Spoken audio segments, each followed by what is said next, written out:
In this video, we're going to split the process into several paths. Depending on the customer's level of satisfaction, the flow takes a different route and generates a different action plan. This is done by a new node, the conditional. Until now, our customer feedback processor was a straight line. It summarizes, analyzes, detects competitors, retrieves their website. All customers went through the same process. But an angry customer doesn't need the same treatment as one who loves the product. Today, the process learns to decide and sends each customer down the appropriate path. Think of the conditional as a crossroads. Until now, each node had only one exit. You finished and moved on to the next. The conditional has several exits and chooses only one based on the customer's data. And here's something different from everything before. The conditional node doesn't hold any internal logic. It has no instructions, no prompt, no formula. The decision resides in the arrows that come out of it. We assign a condition to each arrow, a yes, no question, and the flow advances along the arrow whose condition is yes. Think of it as the gatekeeper at each gate. It only lets you pass if the condition is met. In Qamaq, this condition is called a guard rule, but the idea is that simple, a question that opens or closes the path. And how do you write this rule? With the same syntax you saw in the operation in video 3, a field in curly braces and a comparison. If in video 3 we wrote len of feedback text, today we write NPS, score less than or equal to 6. The difference is that the operation returned a value. The guard rule returns true or false, and that decides where the process goes next. We're going to branch out according to the customer's NPS. That number from 0 to 10 that measures how likely they are to recommend the product. 3 tiers: detractor if it's low, passive in the middle, promoter if it's high. A plan for each one. As always, we start with the data. We open the data structure box. The Edit Data Structure panel appears on the right. We click the Add button. We add a field called NPS sheer score. For the type, we select int. We mark it as in. This is a field that the user loads when executing, just like the feedback. This is the field by which the entire process will branch. For the results, each path produces a plan, so we create 3 string fields. We type recovery, plan in the first one. We type conversion, plan in the second one. And we type referral, pitch in the third one. We mark all 3 as out. And in kind, we leave them as data. This is what the user will see at the end. Here we fulfill the promise from the previous video. We had marked reference type context as out, because it was the last step. It's no longer the last step. Now the plans give a final result, and reference context becomes an input that those plans consume internally. So we remove the out mark, and this field becomes internal again. We're done. NPS score goes in. The 3 plans go out. Competitor, URL, and reference type context remain internal. And now the crossroads. This is not in the Add Activity button. It's in the Add Conditional button, which is to the right of Add Activity. We click and a different shape appears, a diamond, so the diagram shows at a glance that here the flow branches. We rename it with a question, which is the clearest way to name a conditional. Unlike a task, it has no role, no instructions, and no output. It has one setting, non-specific conditional. This decides what happens if none of the conditions on the arrow are met, the non-specified case. We leave it on else, which is the default value. If nothing matches, it goes down the default path. And notice how this connects with what we saw. Since our 3 conditions are going to cover the entire range of NPS, this case should never fire. The else remains as a safety net in case someday there's a gap. Outside of that setting, the node doesn't say anything. The arrows decide. Before connecting, let's think through the 3 rules, because they have to cover all the NPS ranges without a gap. NPS goes from 0 to 10, and we split it like this. Detractor, NPS score less than or equal to 6, which is for dissatisfied customers. Passive, NPS score between 7 and 8, neither angry nor a fan. Promoter, NPS score greater than or equal to 9. The customer loves the product. Between the three, they cover from 0 to 10, and no number falls into two ranges at once. That's what you always have to watch for in a conditional, that each case finds exactly one path. Watch out for one thing: these conditions aren't written in the air. They go on a connection that leaves the conditional, and a connection needs a destination node.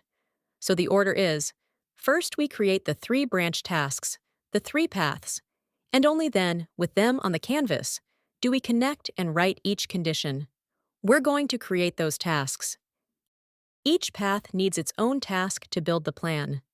There are three, and they share the same skeleton, so we're going to understand the first one well, and the other two will be straightforward. We click on Add Activity, AI Task. For the first one, we put the name Recovery Plan, the plan for the dissatisfied customer. Then, in role description, we place this: you are a customer success manager specialized in recovering customers at risk of churn. And in instructions, we paste this prompt. It's long, but we'll read it together to understand it. The important thing about this prompt is the first line, rule number 1. Check this before writing anything. And this is where the word none from the previous video is finally used. Do you remember? The detector that left in competitor URL, the competitor's URL, or the word none if there wasn't one, or an agreed-upon flag, the fixed word that means there's nothing.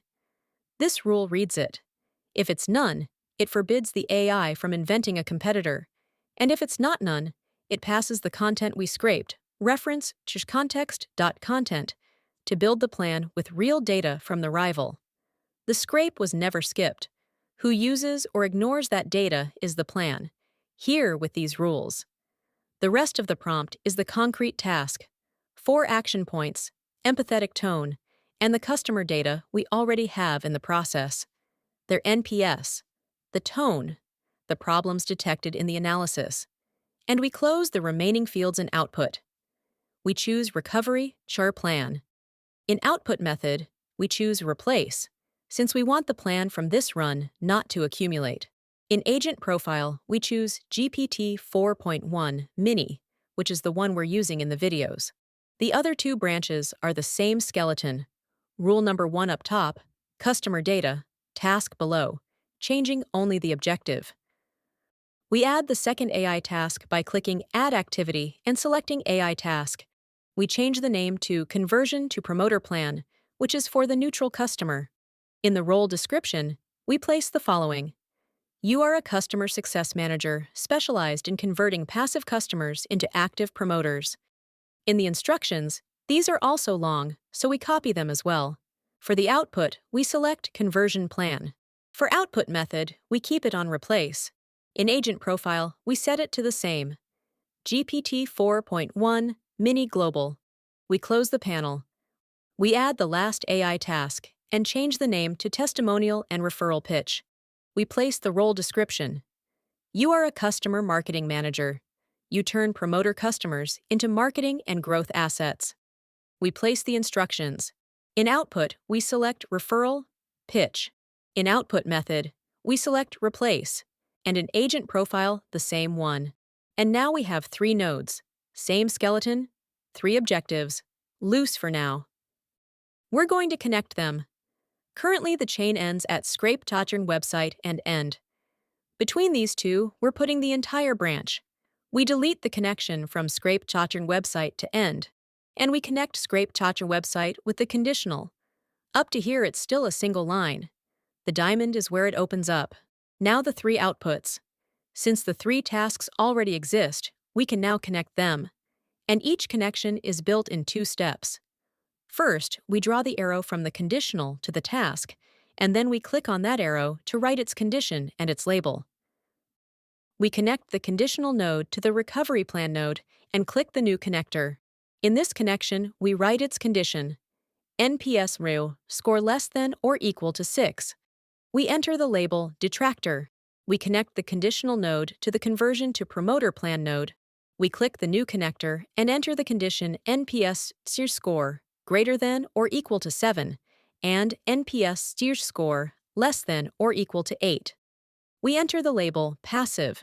We connect the conditional node to the testimonial and referral pitch node. We click the new connector and enter the condition NPS score greater than or equal to 9. We enter the label Promoter, and the three plans come back together at the output. Let's save the diagram and wait for confirmation. We can see the version has been saved successfully. We'll click the Auto Layout icon. The diagram rearranges itself, and we get confirmation that Auto Layout has been applied successfully. Let's test it. The idea is to run it twice with different customers to see the flow take different routes. We generate a new process instance. We change the label to NPS Feedback, run 5, and click Generate. We activate Show Execution Control. We select NPS Feedback, run 5 from the dropdown. We select Run Entire Workflow. First customer, a detractor who mentions a competitor. We paste feedback that mentions Metabase and an NPS score of 3. We execute. In the execution monitor, the detector recognizes Metabase. The Scrape.Salch website brings its web, and it reaches the conditional. Since NPS score is 3, less than or equal to 6, the flow goes through detractor towards recovery plan. The other two branches aren't even touched. We open recovery plan and, since there was a competitor, notice how it names the branch and builds counterarguments with what we brought from their web. The rule number 1 did its job. Let's test again with a happy promoter who doesn't mention any competitor. Another run, positive feedback, and with an NPS score of 10. We run it. This time the detector returns none, and since the NPS score is 10, greater than or equal to 10, the flow goes through promoter toward testimonial and referral pitch. We can see the detector returned none. We open referral pitch, and we have a testimonial request, an invitation to refer. And notice, it doesn't mention any competitor, because competitor URL was none. Rule number 1 prohibited it. Same process. 2 customers, 2 paths, 2 results, and the word none is respected in both. What we take away: the conditional is how the process makes decisions. The node just opens the crossroads.